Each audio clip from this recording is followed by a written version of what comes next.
नमस्कार, मैं हूं अंकुर और आप देख रहे हैं सत्य हिंदी का न्यूज बुलेटिन। एक नजर अब तक की सुर्खियों पर। दिल्ली की राउस एवेन्यू कोर्ट ने मुख्यमंत्री आतिशी और आम आदमी पार्टी सांसद संजय सिंह को मानहानि के एक मामले में नोटिस जारी किया है। ये मामला कांग्रेस के पूर्व सांसद संदीप दीक्षित ने दायर किया है। संदीप दीक्षित का आरोप है कि 26 दिसंबर 2024 को नई दिल्ली में हुई एक प्रेस कॉन्फ्रेंस में उनके और कांग्रेस के खिलाफ मानहानि करने वाले आरोप लगाए गए। संदीप दीक्षित ने कहा है कि आम आदमी पार्टी के नेताओं ने आरोप लगाया कि कांग्रेस नेता संदीप दीक्षित ने न सिर्फ बीजेपी और कांग्रेस से करोड़ों रुपए लिए हैं, बल्कि वो बीजेपी के साथ मिलकर आम आदमी पार्टी को हराने की साजिश रचने में भी शामिल हैं। इसके बाद अब उनको कोर्ट ने नोटिस जारी किया है। बता दें, संदीप दीक्षित दिल्ली विधानसभा चुनाव में नई दिल्ली विधानसभा सीट से पूर्व मुख्यमंत्री अरविंद केजरीवाल के खिलाफ चुनाव लड़ रहे हैं। मामले में सुनवाई की अगली तारीख 27 जनवरी है। दिल्ली विधानसभा चुनाव में बीजेपी के ही नेता शहजाद पूनावाला ने मोदी की परेशानी बढ़ा दी है। पूनावाला ने एक टीवी चैनल पर आपके विधायक ऋतुराज झा को अपशब्द कहे। पूनावाला ने ऋतुराज झा के सरनेम झा को लगातार अपशब्द कहे, जिसके बाद बवाल खड़ा हो गया। आम आदमी पार्टी ने इस मुद्दे को बढ़ चढ़कर उठाया है। वो दिल्ली में प्रदर्शन करेगी। आपने कहा कि बीजेपी के राष्ट्रीय प्रवक्ता शहजाद पूनावाला ने पूर्वांचली समुदाय के लोगों के खिलाफ आपत्तिजनक शब्द का प्रयोग कर दिल्ली में रह रहे लाखों पूर्वांचलियों का अपमान किया है। वहीं लोग उनके सरनेम को अपशब्द बनाने के लिए बीजेपी पर भड़ास निकाल रहे हैं। बता दें, दिल्ली में पूर्वांचली लोगों की आबादी बड़ी संख्या में है और सीटों पर हार जीत तय करते हैं। इसके बीजेपी घबरा भी गई है कि अगर आपने इस मुद्दे को सही से उठाया तो बीजेपी की उल्टी गिनती शुरू हो जाएगी। लोगों ने आवाज उठानी भी शुरू कर दी है। मोहित नाम के ट्विटर यूजर ने लिखा है कि शहजाद पूनावाला को बीजेपी से बाहर निकालो, नहीं तो बीजेपी को सभी 70 सीटों पर जमानत जब्त होगी। नेशनल मीडिया पूरा देश देखता है। ब्राह्मण समाज इस बयान के बाद बीजेपी को एक भी वोट नहीं देने की कसम खा रहा है। आम आदमी पार्टी शहजाद पूनावाला के अपशब्दों को बड़ा मुद्दा बना रही है। इस बीच बीजेपी ने अपना पूर्वांचली चेहरा उतारा है। बीजेपी के पूर्वांचली चेहरे और उत्तर पूर्वी दिल्ली से सांसद मनोज तिवारी ने अपनी पार्टी के प्रवक्ता के बयान की निंदा की है। मनोज तिवारी ने कहा कि शहजाद पूनावाला को पूर्वांचली समुदाय के लोगों के खिलाफ आपत्तिजनक शब्दों का इस्तेमाल के लिए माफी मांगनी चाहिए। मनोज तिवारी ने कहा कि कोई आपको कितना भी उकसाए, पार्टी उम्मीद करती है कि उसके कार्यकर्ता संवेदनशील रहें और मर्यादा बनाए रखें। पार्टी संज्ञान लेगी। मुझे विश्वास है और मैं भी चाहता हूं कि शहजाद पूनावाला माफी मांगे। पीएम मोदी को अमेरिका में ट्रंप ने अमेरिकी राष्ट्रपति की शपथ लेने वाले दिन नहीं बुलाया है।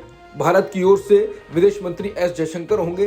अब बीजेपी नेता सुब्रमण्यम स्वामी ने एक ऐसा ट्वीट रीट्वीट कर शेम शेम लिखा है, जिसमें भारत और पीएम मोदी का और अपमान हो रहा है। ट्वीट में कहा गया है कि मैंने सुना है कि एस जयशंकर भारत के राजदूत के साथ ही बैठेंगे। ट्वीट में सवाल किया गया है कि क्या ये सच है कि भारतीय दूतावास था जिसे ही वास्तव में निमंत्रण मिला था और बाकी अंतर्राष्ट्रीय नेताओं की तरह मोदी और जयशंकर को कोई खास निमंत्रण नहीं दिया गया था, जैसे इटली की राष्ट्रपति मेलोनी को दिया गया था। इस ट्वीट को रीट्वीट कर सुब्रमण्यम ने लिखा है, शर्म की बात है।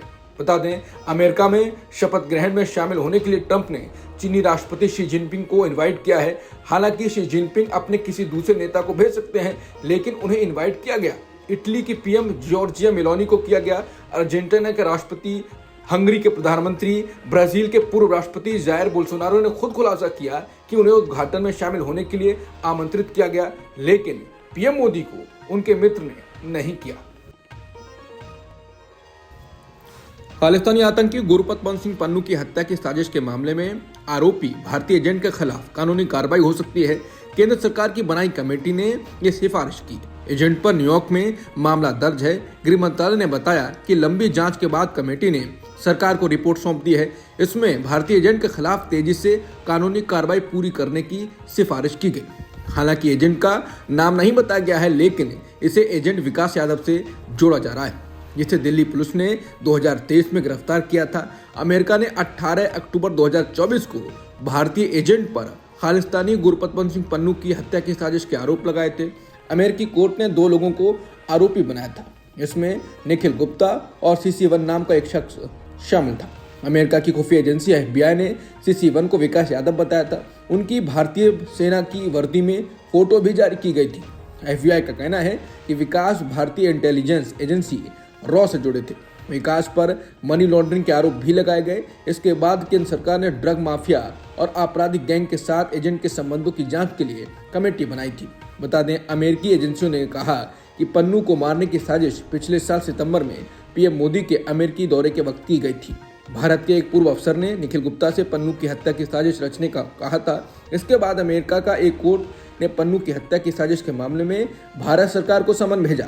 इस समन में भारत के एनएसए अजित डोभाल, पूर्व रॉ चीफ सामंत गोयल, रॉ एजेंट विक्रम यादव और बिजनेसमैन निखिल गुप्ता का भी नाम शामिल है।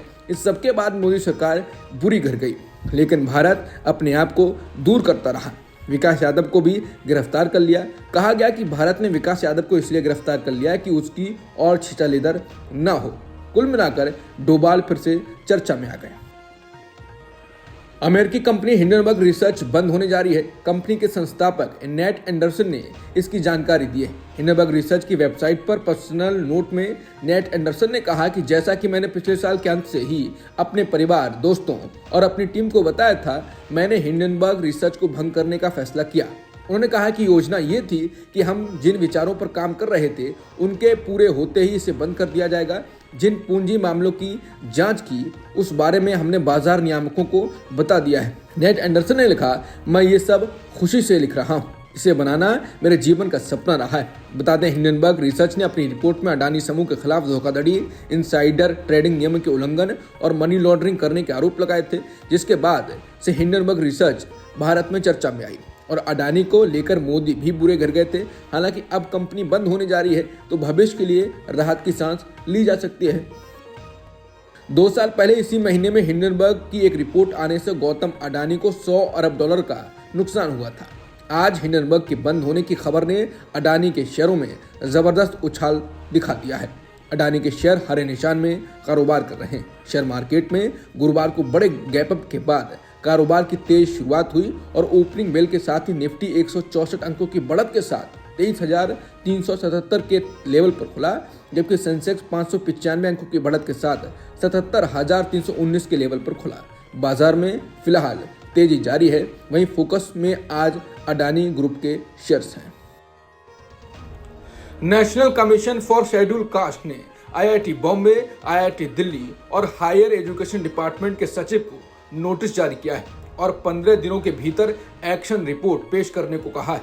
ये नोटिस आईआईटी बॉम्बे के पूर्व छात्र धीरज सिंह की एक शिकायत के बाद आया है, जिसमें उन्होंने कैंपस प्लेसमेंट के दौरान अनुसूचित जाति यानी एससी के छात्रों के खिलाफ भेदभाव होने का आरोप लगाया था। उन्होंने पत्र में लिखा था कि प्लेसमेंट के लिए छात्रों से जाति का खुलासा करने की जरूरत होती है।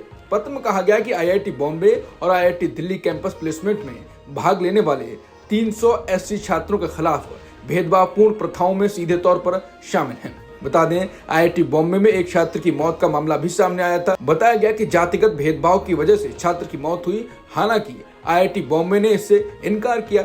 छात्र भी कहते रहे कि वो संस्थान में अपनी जाति के बारे में खुले तौर पर चर्चा करने में सहज महसूस नहीं करते हैं। हालांकि अब national commission for scheduled caste ने चेतावनी तो दी है। इसरो ने एक बड़ा मुकाम हासिल कर लिया है। इसरो ने स्पारडेक्स सैटेलाइट की डॉकिंग प्रोसेस को सफलतापूर्वक पूरा कर लिया है। स्पारडेक्स मिशन 2 सैटेलाइट्स को लेकर किया गया।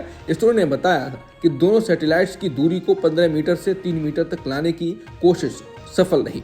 इसके बाद दोनों सैटेलाइट्स को एक दूसरे से दूर कर दिया गया। इसरो 7 जनवरी और 9 जनवरी को तकनीकी समस्याओं के कारण स्पारडेक्स सैटेलाइट की डॉकिंग प्रोसेस को तय समय पर पूरा नहीं कर पाया था। इन सैटेलाइट को इसरो ने 30 दिसंबर को लॉन्च किया था। बता दें, स्पेस डॉकिंग में 2 सैटेलाइट्स एक दूसरे के करीब आते हैं और एक साथ जुड़ जाते हैं। ये एक जटिल तकनीकी प्रक्रिया है जिसे अंतरिक्ष अभियानों में इस्तेमाल किया जाता है। डॉकिंग का मकसद 2 सैटेलाइट्स को एक दूसरे से जोड़कर डेटा शेयर करना है, पावर सोर्सेज को जोड़ना या किसी विशेष मिशन को अंजाम देना होता है। स्पेस डॉकिंग के दौरान एक अंतरिक्ष यान को दूसरे यान के पास लाकर उसे नियंत्रित तरीके से जोड़ना पड़ता है ताकि कोई नुकसान ना हो।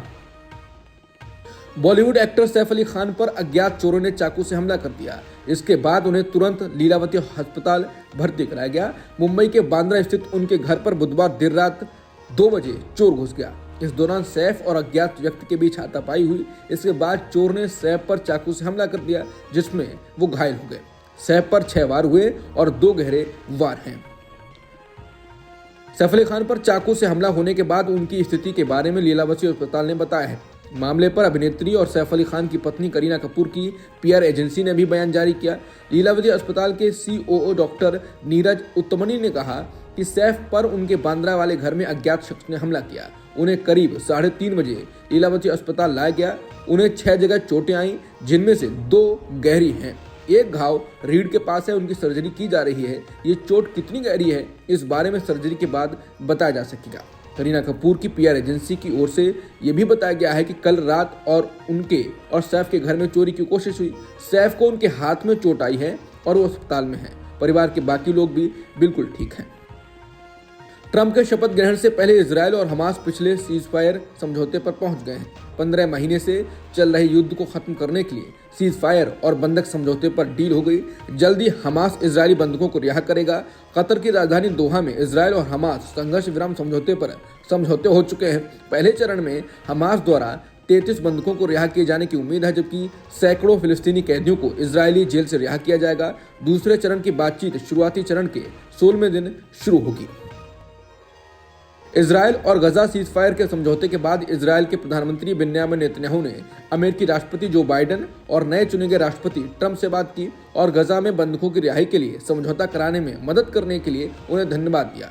उनके ऑफिस ने ये जानकारी दी। ट्रंप के साथ अपनी बातचीत में नेतन्याहू ने बंधकों को रिहा करने के प्रयासों का समर्थन करने और गजा को आतंकवाद का अड्डा न बनने देने की प्रतिबद्धता के लिए अमेरिकी राष्ट्रपति को धन्यवाद दिया। दोनों नेताओं ने जल्द ही वॉशिंगटन में मिलने पर सहमति जताई। गजा में युद्ध विराम और इजरायली बंधकों की रिहाई के लिए इजरायल और हमास के बीच समझौते पर दोनों पक्षों की प्रतिक्रियाएं आई। हमास के मुख्य वार्ताकार खलील अल-हैया ने कहा, समूह युद्ध के दौरान गजा में हुई पीड़ा के लिए इजरायल को माफ नहीं करेगा। सभी पीड़ितों की ओर से खून की हर बूंद के लिए और दर्द के हर आंसू के लिए हम कहते हैं कि नहीं भूलेंगे। उन्होंने कहा कि इजरायल क्षेत्र में अपने सैन्य अभियान के लक्ष्यों को हासिल करने में फेल रहा। वहीं इजरायल के राष्ट्रपति इसहाक हर्जोग ने कहा कि प्रधानमंत्री बेन्यामिन नेतन्याहू और वार्ता के उनकी टीम के इस समझौते को अंतिम रूप देने के प्रयासों का वो समर्थन करते हैं। उन्होंने कैबिनेट और सरकार से इसे स्वीकार करने का आह्वान किया। इजरायली कैबिनेट को वोट के जरिए समझौते को मंजूरी देनी है। अब तक की सुर्खियों में इतना ही। बाकी खबरों के लिए बने रहिए सत्यहिंदी.com के साथ।